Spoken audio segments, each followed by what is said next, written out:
Sir, ബി.ജെ.പിയുടെ 3 എം.എൽ.എമാരാണ് കേരളത്തിൽ നിയമസഭയിലേക്ക് എത്തുന്നത്. ഇതിൽ 2 പേർ മുൻ കേന്ദ്രമന്ത്രിമാരാണ്. അതിലൊരാൾ ബി.ജെ.പിയുടെ തന്നെ സംസ്ഥാന അധ്യക്ഷനുമാണ്. അങ്ങനെ എത്തുന്ന 3 പേരിൽ വളരെ വളരെ പ്രത്യേകതകളുണ്ട്.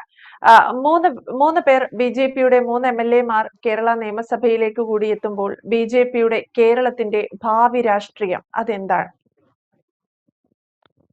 3 എം.എൽ.എമാർ. പക്ഷേ ബി.ജെ.പിയുടെ ദേശീയ നേതൃത്വത്തിന്, മോദിക്കും അമിത്ഷായ്ക്കും ഒക്കെ വളരെ സന്തോഷമുണ്ടാവും. പുറത്ത് 8 സീറ്റും 9 സീറ്റും കിട്ടും എന്നൊക്കെ പറഞ്ഞു എങ്കിലും ഈ 3 സീറ്റുകൾ വലിയ നേട്ടമാണ്.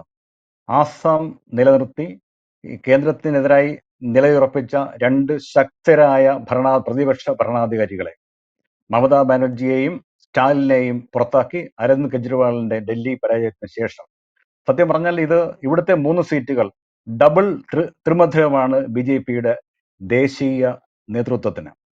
മുരളീധരൻ വിജയിച്ചത് കഴക്കൂട്ടത്ത് നിന്ന് 428 വോട്ടിന്, രാജീവ് ചന്ദ്രശേഖർ നേമത്ത് 4978 വോട്ടിന്, ഗോപകുമാർ ചാത്തന്നൂരിൽ നിന്ന് 4398 വോട്ടുകൾക്ക്.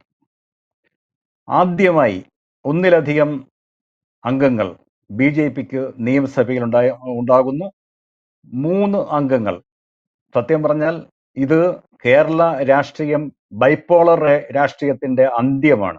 ഇപ്പം 3 കക്ഷികൾ നിയമസഭയിൽ ഉണ്ടാകുന്നു, പുറത്തും ശക്തമായി ഒരു പ്രതിപക്ഷം ഉണ്ടാകുന്നു. കോൺഗ്രസിനെതിരായാണ് ബി.ജെ.പിയുടെ മുഴുവൻ ശക്തിയും ഉപയോഗിക്കുക. അപ്പോൾ നിയമസഭയിൽ ഇനിയുള്ള UDFന്റെ മന്ത്രിസഭയ്ക്കെതിരായി ഏറ്റവും വലിയ ശബ്ദം വരാൻ പോകുന്നത് ഒരുപക്ഷെ ദുർബലമായ CPM-ൽ നിന്നാകില്ല, ബി.ജെ.പിയിൽ നിന്ന് ആകാം. അതിന് കേന്ദ്രത്തിന്റെ പിന്തുണ കൂടിയുണ്ട്. കോൺഗ്രസ് ഹടാവോ എന്നുള്ളതാണ് കേന്ദ്രത്തിന്റെ നയം. അപ്പോൾ രാഷ്ട്രീയ സമരങ്ങളിൽ ഒരുപക്ഷെ UDF ഭരിക്കുമ്പോൾ നമുക്കറിയാം മുന്നിൽ നിൽക്കുന്നത് സെക്രട്ടേറിയറ്റ് മാർച്ച്, ധർണ സമരം, സത്യാഗ്രഹം, അടിത്തറ, യൂണിവേഴ്സിറ്റി കോളേജ് കേന്ദ്രീകരിച്ചിട്ടുള്ള വിദ്യാർത്ഥികളുടെ കല്ലേറ്, അങ്ങനെ ഉള്ള സ്ഥിരം കലാപരിപാടികളിൽ നിന്ന് വ്യത്യസ്തമായി ബി.ജെ.പി ഒരു പുതിയ പ്രതിപക്ഷ രാഷ്ട്രീയ സംസ്കാരം കേരളത്തിൽ കൊണ്ടുവരും എന്ന് നമ്മൾ പ്രതീക്ഷിക്കുന്നുണ്ട്. കാര്യം അവരുടെ ലക്ഷ്യം വെറും പ്രതിപക്ഷത്തിരിക്കലല്ല. 5 വർഷം കഴിയുന്ന നിയമസഭാ തെരഞ്ഞെടുപ്പ് കഴിഞ്ഞ് 2031 നടക്കുന്ന നിയമസഭാ തെരഞ്ഞെടുപ്പിൽ, അല്ലെങ്കിൽ ഒന്നിച്ച് തെരഞ്ഞെടുപ്പ് നടത്തുകയാണെങ്കിൽ 2-3 വർഷം കഴിഞ്ഞ് നടത്തുന്ന തെരഞ്ഞെടുപ്പിൽ പ്രധാന പ്രതിപക്ഷമാവുക, അല്ലെങ്കിൽ മുഖ്യ ഭരണകക്ഷിയാകാൻ ശ്രമിക്കുക എന്നുള്ളതാണ് ബി.ജെ.പിയുടെ പ്രഖ്യാപിത രാഷ്ട്രീയ ലക്ഷ്യം. അതിനുള്ള കളം ഒരുക്കേണ്ടതാണ്. പക്ഷേ ഈ തിരഞ്ഞെടുപ്പിലെ കണക്കുകൾ ഇത് 3 സീറ്റിൽ വിജയിക്കുകയും മഞ്ചേശ്വരം, കാസർഗോഡ്, പാലക്കാട്, മലമ്പുഴ, തിരുവല്ല, ആറ്റിങ്ങൽ എന്നീ 6 നിയോജക മണ്ഡലങ്ങളിൽ 2ാം സ്ഥാനത്ത് എത്തുകയും ചെയ്തുവെങ്കിലും ഈ നിയമസഭയിൽ തെരഞ്ഞെടുപ്പിൽ കിട്ടിയ വോട്ടുകളുടെ കണക്കുകൾ അത്ര ശുഭകരമല്ല.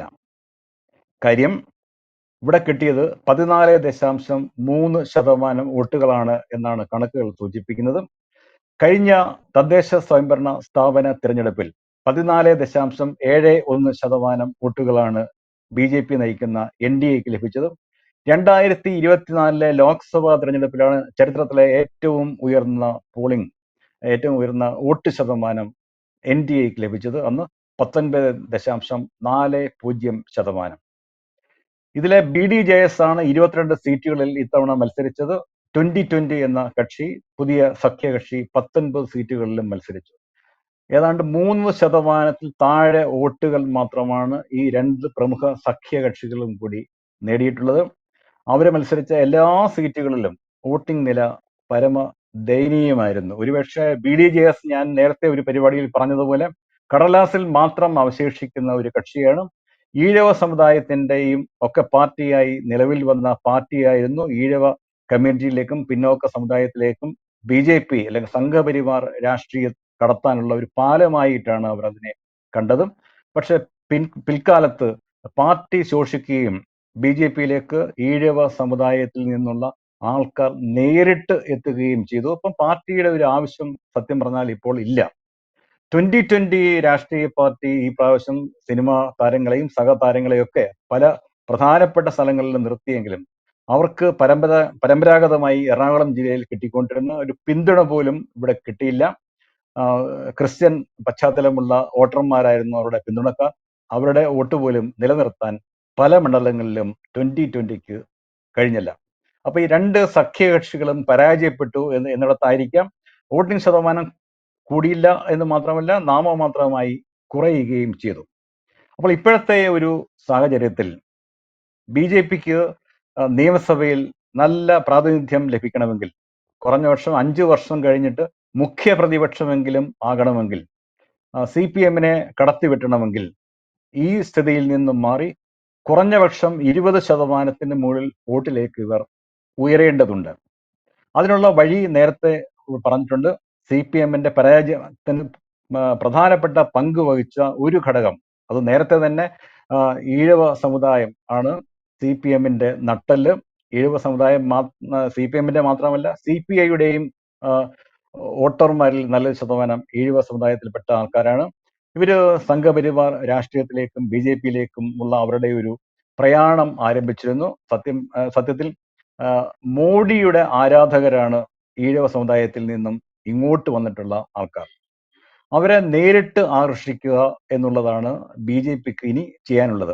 അതിന്റെ വിജയം എങ്ങനെ ഇരിക്കും എന്നുള്ളതിന്റെ ഉത്തമ ഉദാഹരണമാണ് ചാത്തന്നൂരിൽ 4398 വോട്ടിന് ഗോപകുമാർ നേടിയ നിശബ്ദമായ വിജയം. ഒരുപക്ഷെ BJPയെ അടുത്ത് നിരീക്ഷിക്കുന്നവർക്ക് മാത്രമേ ചാത്തന്നൂരിൽ കടുത്ത മത്സരം നടക്കുന്നുണ്ട് എന്ന് അറിയാമായിരുന്നുള്ളൂ. ദേശീയ നേതാക്കന്മാരാരും അവിടെ പ്രചാരണത്തിന് പോയില്ല. ഗോപകുമാർ SNDP യൂണിയന്റെ ഭാരവാഹിയാണ്. കഴിഞ്ഞ 2 തെരഞ്ഞെടുപ്പിലും അദ്ദേഹത്തിനായിരുന്നു 2ാം സ്ഥാനം. അദ്ദേഹം ആ മണ്ഡലത്തിൽ ഇരിക്കുകയും അദ്ദേഹം ഉൾക്കൊള്ളുന്ന സമുദായവും പിന്നോക്ക സമുദായങ്ങളും BJPക്ക് കാര്യമായി വോട്ട് രേഖപ്പെടുത്തുകയും ചെയ്തു. BJP ഇനി ഒരു മാതൃകയാക്കാൻ ശ്രമിക്കുന്നത് ഒരുപക്ഷെ ഇത്തരം ഒരു പ്രവർത്തനമായിരിക്കാൻ സാധ്യതയുണ്ട്. കാര്യം ഇപ്പോഴത്തെ അവസ്ഥയിൽ ഏതെങ്കിലും ഒരു സമുദായ വിഭാഗത്തിന്റെ പൂർണ്ണ പിന്തുണയില്ലെങ്കിലും ഭാഗിക പിന്തുണയില്ലെങ്കിലും അല്ലെങ്കിൽ വർദ്ധിത തോതിലുള്ള പിന്തുണയെങ്കിലും ലഭിച്ചാൽ മാത്രമേ വോട്ടിംഗ് ശതമാനം ഞാൻ നേരത്തെ പറഞ്ഞ 20% അതിന് മുകളിലോ എത്തുകയുള്ളൂ. ക്രിസ്ത്യൻ വിഭാഗത്തിന്റെ പിന്തുണ ലഭിക്കുമോ എന്നുള്ളതിനും ശ്രമം നടത്താവുന്നതാണ്. കഴിഞ്ഞ തൃശ്ശൂരിൽ നിന്ന് 2024 സുരേഷ് ഗോപി ലോക്സഭയിലേക്ക് അമ്പരപ്പിക്കുന്ന ഭൂരിപക്ഷത്തിൽ വിജയിച്ചതിന്റെ പ്രധാനപ്പെട്ട കാരണം സുരേഷ് ഗോപിക്ക് കിട്ടിയ, അദ്ദേഹം അവിടെ കാര്യമായി പ്രവർത്തിച്ചു. അതിന് തൊട്ടു മുമ്പുള്ള തിരഞ്ഞെടുപ്പിൽ പരാജയപ്പെട്ട ശേഷവും അവിടെ നിന്ന് ജീവകാരുണ്യ പ്രവർത്തനങ്ങളിൽ ഉൾപ്പെടെ വ്യാപൃതനായി. അതിന് കിട്ടിയ ഒരു പ്രതിഫലമാണ് ക്രിസ്ത്യൻ സമുദായ വിഭാഗങ്ങളുടെ തന്നെ വോട്ട് അദ്ദേഹത്തിന് കിട്ടി. ഈ തെരഞ്ഞെടുപ്പിൽ എൻ്റെ സുഹൃത്ത് എന്ന് പറഞ്ഞ വേദിയിൽ കെട്ടിപ്പിടിച്ച് തിരുവല്ലയിൽ നരേന്ദ്രമോദി അനുമോദിച്ച അനൂപ് ആന്റണി അവിടെ 2ാം സ്ഥാനത്തെത്തി. തിരുവല്ല മേഖലയൊക്കെ ക്രിസ്ത്യാനികൾക്ക് നല്ല സ്വാധീനമുള്ള മണ്ഡലമാണ്. അപ്പോൾ ആ രീതിയിലുള്ള സമുദായത്തിന്റെ പിന്തുണ BJPയിലേക്ക് ആകർഷിക്കാൻ പറ്റുന്ന അനൂപ് ആന്റണിയെ പോലെയുള്ള നേതാക്കന്മാർ ഉണ്ടെങ്കിൽ ഒരുപക്ഷെ സുരേഷ് ഗോപിക്ക് കിട്ടിയ പോലെയുള്ള ഒരു പിന്തുണയും തിരഞ്ഞെടുപ്പ് വിജയവും നിയമസഭാ തിരഞ്ഞെടുപ്പിൽ ചില മണ്ഡലങ്ങളിലെങ്കിലും BJPക്ക് കിട്ടാൻ സാധ്യതയുണ്ട്.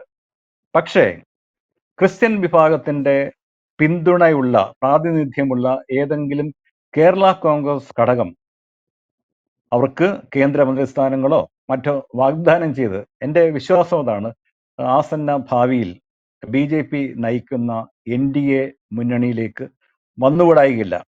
കേരളത്തിൽ അതിന് ആദ്യമായി NDAക്ക് ഒരു MP ഉണ്ടാകുന്നു. സുരേഷ് ഗോപി അല്ല, നേരത്തെ PC തോമസ് ആണ്. അദ്ദേഹത്തിന്റെ പാർട്ടി ഒരു കേരള കോൺഗ്രസ് കർഷകമായിരുന്നു. അദ്ദേഹത്തിന്റെ പാർട്ടിയാണ് ആദ്യമായി NDA ലേവലിൽ കേരളത്തിൽ വിജയിക്കുകയും വാജ്പേയി മന്ത്രിസഭയിൽ തോമസ് മന്ത്രിയാവുകയൊക്കെ ചെയ്തത്. അങ്ങനെ ഒരു 3-4% വോട്ടുകളുള്ള ഏതെങ്കിലും ഒരു കേരള കോൺഗ്രസ് വിഭാഗം ഭാവിയിൽ ഈ നിയമസഭയുടെ കാലാവധി തീരുന്നതിന് മുമ്പ് തന്നെ NDA ഘടകകക്ഷിയാകും, സാധ്യതയുണ്ട്. 10 മത്സരിച്ച മുഴുവൻ സീറ്റും പോയി സമ്പൂജ്യരായി നിൽക്കുന്ന കുഞ്ഞുമാണിയുടെ ജോസ് കെ മാണിയുടെ പാർട്ടി അവിടെ ഇങ്ങനെ റെഡിയായി നിൽപ്പുണ്ട് എന്നാണ് എൻ്റെ വിശ്വാസം. ഇനി അങ്ങോട്ട് പോയി കഴിഞ്ഞാൽ MLA-മാരില്ല, UDF-ലേക്ക് എടുക്കുന്ന പ്രശ്നമേ ഉദിക്കുന്നില്ല. ഇവിടെ നിന്നിട്ട് പ്രത്യേകിച്ച് കാര്യമൊന്നുമില്ല. ജോസ് കെ മാണിയുടെ രാജ്യസഭാ കാലാവധി ഇതിപ്പം ഏതാനും വർഷങ്ങൾക്കുള്ളിൽ തീരും. അപ്പം MLA ഇല്ല, എനിക്ക് സ്വന്തമായി ഇനി പാർലമെന്റ് കാണാനുള്ള യോഗവുമില്ല. അപ്പോൾ വരൂ, ഇങ്ങോട്ട് വരൂ എന്ന് അമിത്ഷായോ മോഡിയോ വിളിക്കാനുള്ള ഒരു സാധ്യതയും കാണുന്നുണ്ട്. കാര്യം രാഷ്ട്രീയ ബലാബലങ്ങളിൽ വരുത്തുന്ന മാറ്റങ്ങളാണ് എപ്പോഴും തിരഞ്ഞെടുപ്പിന്റെ വിധിയെ മാറ്റിമറിക്കുകയും നിർണയിക്കുകയും ചെയ്യുക. അതൊരു രാഷ്ട്രീയ തന്ത്രമാണ്, അതിലൊന്നും ഒരു തെറ്റുമില്ല. കാര്യം ഒരു വിഭാഗത്തിന്റെ പിന്തുണ കൂടുതൽ ആർജിച്ചാൽ മാത്രമേ അധികാരത്തിന്റെ ശ്രേണിയിലേക്ക് BJP-ക്ക് ഈ 3 സീറ്റിൽ നിന്നും 30 സീറ്റായിട്ടോ അല്ലെങ്കിൽ അതിന് 2 ഇരട്ടിയോ 3 ഇരട്ടിയോ വളർന്ന് സംസ്ഥാന രാഷ്ട്രീയത്തിലെ പ്രധാന പ്രതിപക്ഷമാവുകയോ ഭരണകക്ഷിയാവുകയോ ചെയ്യാനുള്ള സാധ്യത ഉള്ളൂ. യെസ് എന്തായാലും സാറ് സൂചിപ്പിച്ചതുപോലെ അത്തരത്തിലൊരു സാധ്യത BJP-യും തേടുന്നുണ്ടാകണം. അതിന്റെ ഒരു സൂചന കൂടിയാണ്, അല്ലെങ്കിൽ അതിന്റെ ഒരു മുന്നൊരുക്കം കൂടിയാണ് ഇപ്പോൾ ലഭിച്ചിരിക്കുന്ന ഈ 3 MLA സ്ഥാനങ്ങൾ എന്ന് തന്നെ വേണം കരുതാൻ. വ്യക്തമാണ്. Thank you sir.